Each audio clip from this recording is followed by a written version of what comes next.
Welcome back, you muscle car lovers. My name is Mackenzie, and on today's running, we're gonna check out another muscle car. This is a 440 GTX Plymouth. This one has big block power, sure grip in the back, 727, and it has gone through a gorgeous, gorgeous restoration. I always check these. You notice this one is fixed. Later, they got to wiggle a bit. They were spring loaded. They did away with these as they were impalers, apparently. Kind of a funny blip in history. A lot going on then.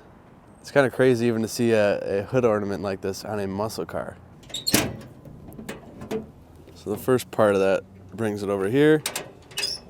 And your step two is just up here. How about that? All right, so the 440 Super Commando. This is a 375 horse V8. It's got a 4-barrel carb on top. Plymouth had it done in blue, as that was called out to be. You know, so this one's equipped with some power brakes. We have our vacuum assisted booster on the wall there. We have some Hooker competition headers. The engine pad right here. We notice the 440. 383s did not see. We have power steering, of course. And what blends right in, this car is a driver. She's got an aluminum 3-inch thick radiator with dual electric fans. And I'm digging the shroud they have on here. This nice weather seal, keeping it a tight fit. This thing functions very well. Yeah, let's get it up. If you were rocking the GTX in '67, you got this beautiful blacked out grille. You got 4 headlights, 2 of them for your high beams. You got a chrome bumper with your turn signals down underneath it. We touched on the hood ornament. Look at the nice simulated ducts we have just beyond it. Boy, it'd be cool to make those functional. That is what you got, a tough looking ride. GTX badge called out on the fender. Redline 14s on those mag wheels. We have the correct center caps and all. Gosh, look at those beauty rings. This is a sharp ride. If you look down it, our gaps are flush and even top to bottom. Our sport mirror looks great. The glass and the seals. This car shows all the signs of a very well done restoration. Now, if you take a couple steps back from this angle, you notice the line on this car. It is so unique. You know what this car is from a mile away, and it is super trick. I've always dug it on these. That iconic fuel door. You feel it up like it's some type of race machine. You have dual exhaust, angled with a ton of attitude. The dark argent on the back of our filler panel here. The theme continues back here. This is a very clean car. This is where a lot comes together and where you can actually get a good look at a lot of things. The wheel tubs fitting up to the quarters. If you look at the underside, you know, looking back at these quarters. This thing hasn't had body panels thrown at it. Isn't that crazy? It's an original metal car from everything we can tell. I really dig that. This thing is slick. Check that out too. And we keep cooking our way around this car. Wheel arch molding looks like $1 million. I'm going to show you a bit from through this back glass here. So we have great molding. Everything looks like $1 million. We have dual rear speakers, and the way these rear seats are molded in here, it's like having bucket seats in the back. Pretty trick. I wanted to tell you about that. The rest of our glass, awesome. I see the Penn Star and all these panes of glass. It's really cool to see that all these years later. And speaking of the Penn Star, another quirk. They put them always down on the passenger fender. I don't know if it was to save a penny for not putting it on both, or if you pulled it up on the curb, that's the only side that mattered, I guess. So, kind of neat. Ooh-wee, ooh-wee. These doors open like butter. I like the gloss black treatment to the top of the doors. The door cards look very snazz. Again with the remote mirror. And this one is functioning. How nice. Seals are all in great shape.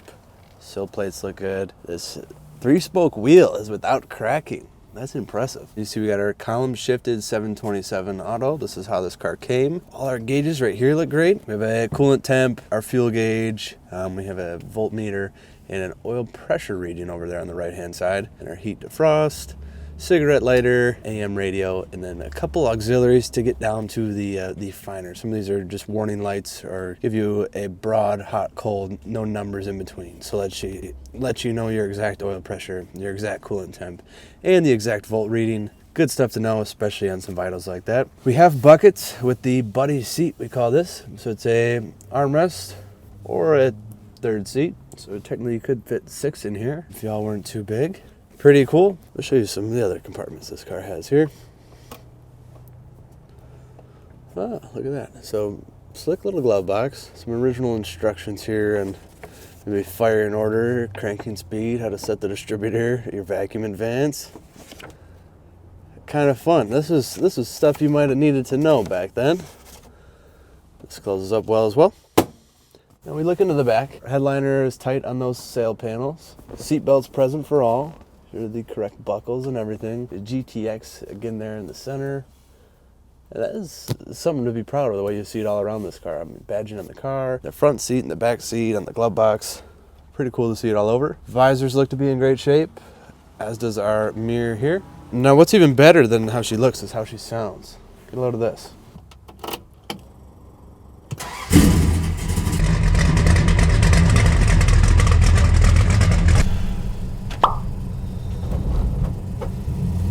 All right, that thing's smooth. We just rolled over the railroad tracks doing probably 20 miles an hour. That was not bad at all. 727 shifts very smooth too. Coming at you. All right. Power brakes, all feeling good.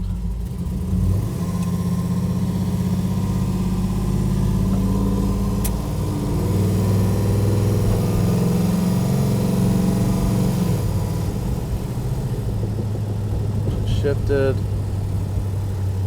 Oh, when you know, you know. This baby is very smooth. I mean, we're just getting temp in her now. This thing is all that in a bag of chips. It's got a chop. It stops good. Steers good. Accelerates good.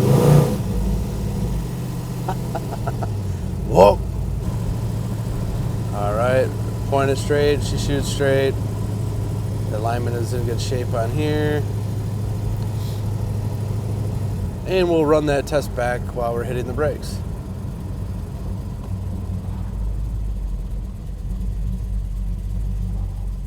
That is all you can ask for.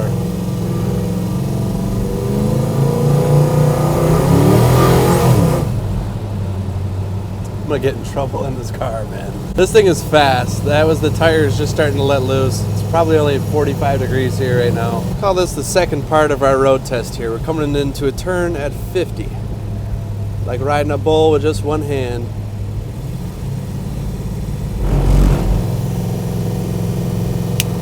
I couldn't keep it on the road, but it wasn't the car's fault at all. We'll redeem it on this next one. Here we go. Turning speed at 50 miles per hour. Look at that.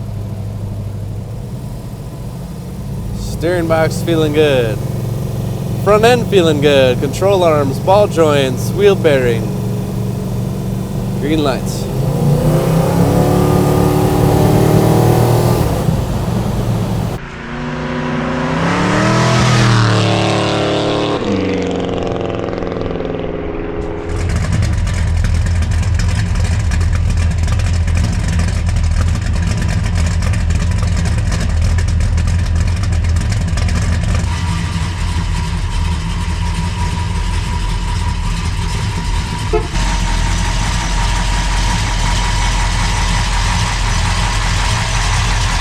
The link to view the full listing on this car is going to be in the description. Just down here, if you scroll down a little bit, you can click on that link and see 100+ pictures of this car. And if you like these cars, you like this video, while you're down there, click that subscribe button, click the like button, and you'll get more of this content in your roll. Thank you guys, we appreciate it much, and we look forward to hearing from you and seeing you in our next videos or in our showroom right here in Milford, Michigan.